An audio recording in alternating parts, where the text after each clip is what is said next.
C'est sûrement le premier comique qui surfe sur la cybercélébrité. Son site a déjà enregistré 55 millions de visites. C'est un record. Chaque mois, il propose aux internautes une nouvelle chanson grinçante qui attire de nombreux fans. Dans son dernier spectacle, il mélange sketch et chanson. Voici maintenant l'invité des 5 dernières minutes. Et cet invité, c'est Max Boublil. Bonjour, merci d'être avec nous pour ce nouveau one-man show. Ça s'appelle Max Boublil en texte et en chanson. C'est à l'Européen. Franchement, vous n'êtes pas beaucoup foulé pour le titre en texte, en sketch et en chanson. C'est pas terrible. Oui, c'est vrai qu'au début, je voulais mettre en mime et en jonglage. Puis j'ai trouvé que ça, c'était pas raccord avec le contenu. Donc j'ai choisi sketch et chanson puisque c'est des sketchs et des chansons. Pourquoi est-ce que cette idée de mettre des chansons dans votre one-man show s'est imposée? Est-ce que c'est parce qu'elles ont un succès dingue sur Internet? Déjà, c'est parce que oui, c'est vrai qu'on me les réclame quand les gens viennent beaucoup pour ça à la base, il faut se l'avouer, et aussi parce que c'est des chansons qui parlent de ma vie, et le spectacle parle de ces chansons et parle de ma vie. Il raconte pourquoi j'ai fait telle chanson, ce qui s'est passé quand j'ai fait telle chanson. Par exemple, j'ai une chanson raciste qui dit il faut arrêter de dire que les Noirs sentent mauvais, que les Juifs n'aiment que l'argent et que les Arabes sont des voleurs, et qu'il faut qu'on s'unisse tous ensemble contre les Chinois, que j'ai joué à une soirée de rire contre le racisme, et qui m'a valu des petits soucis avec un rappeur. Oui. Et donc je raconte cette histoire. Et moi, comment on peut me traiter de raciste, moi qui ai grandi entouré de Noirs, d'Arabes, de Portugais? Mais c'est peut-être parce que vous allez un peu loin dans la provocation dans ces chansons. Parfois vous êtes raciste. J'aime les moches. Non, mais c'est la vérité. J'aime être entouré de filles plus moches que moi pour Ce paraître soir, beau. tu vas prendre. Enfin bon, c'est un peu de la provo quand même, non? Il y a un petit côté provoque, j'aime bien titiller la limite. Et en même temps, il y a un petit côté vrai. C'est vrai que sortir avec une fille moche, ça permet de se mettre un peu en valeur. Comment vous prenez cette cyber-célébrité? Parce que je disais 55 millions de visites sur votre site. Oui, sur les chansons. En fait, ça change pas grand-chose. La différence entre une vraie star et une star d'Internet, c'est l'argent. Voilà. Par exemple, on n'a pas le même statut. Par exemple, l'autre fois, j'étais à une soirée de téléphone portable où ils offrent des téléphones. J'entendais tous les photographes qui disaient « Max, pousse-toi, on voit pas Gad Elmaleh ».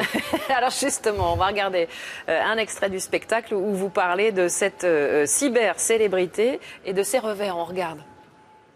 Alors, normalement, au début du spectacle, il y a une petite voix qui vous dit de ne pas prendre de photos, de ne pas faire de films. Mais là, allez-y, éclatez-vous, prenez des photos, faites des films, mettez tout sur Internet. Moi, ça me fait de la promo gratos. Moi, grâce à Internet, l'année dernière, mes chansons m'ont rapporté 50 millions de clics. Et maintenant, je suis une star sur le net. Ouais, comme René Lato. Si tu veux, la différence entre une star normale et une star sur Internet, c'est un peu comme la différence entre Ryanair et Air France. Tu sais, quand t'es sur Ryanair, tu dis à ta meuf, je te jure chérie, dès qu'on a de l'argent, je te paie des billets sur Air France. Et ben quand t'es au spectacle de Max Boublil, tu dis à ta meuf, je te jure chérie, dès qu'on a de l'argent, je t'emmène voir Gad Elmaleh.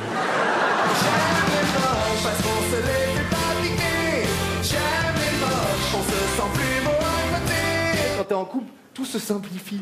Ton vocabulaire, il devient plus simple. Il se résume à 2 phrases. Attends, je demande. Ah non, je peux pas. Une soirée ce soir? Ouais, mortel, carrément. Attends, je demande. Voilà, non, je ça peux pas.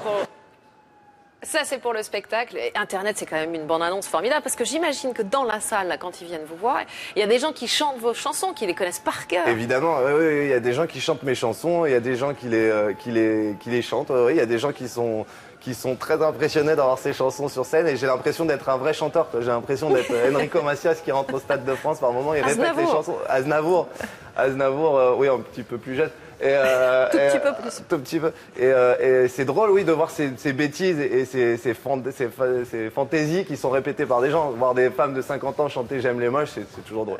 Surtout quand elles-mêmes sont des jolies filles. Ouais. Max, on vous a reçu il y a 3 ans et demi. Ouais. On a vérifié dans nos petites tablettes. Qu'est-ce que vous diriez du chemin parcouru? Super, pas mal, peut mieux faire? Quand on regarde en arrière, on a toujours envie de faire mieux. Je dirais, il y a des choses que j'aurais évité de faire. J'aurais été plus vite, faire plus de choses sur Internet. J'aurais moins perdu de temps à la télé. Pas ici avec vous, là, je perds pas de temps, mais comme chroniqueur ou en faisant des trucs. Ouais, quand je regarde. Mais je suis assez content du chemin parcouru. Ouais, je trouve que je suis pas mal. Ouais. On va parler cinéma aussi, parce que ça y est, le cinéma commence à vous faire les yeux doux. Expliquez-nous. Un tout petit peu, oui. Bon, là, je prépare un film pour juin, qui est un film que j'ai écrit, mais bon, c'est très frais.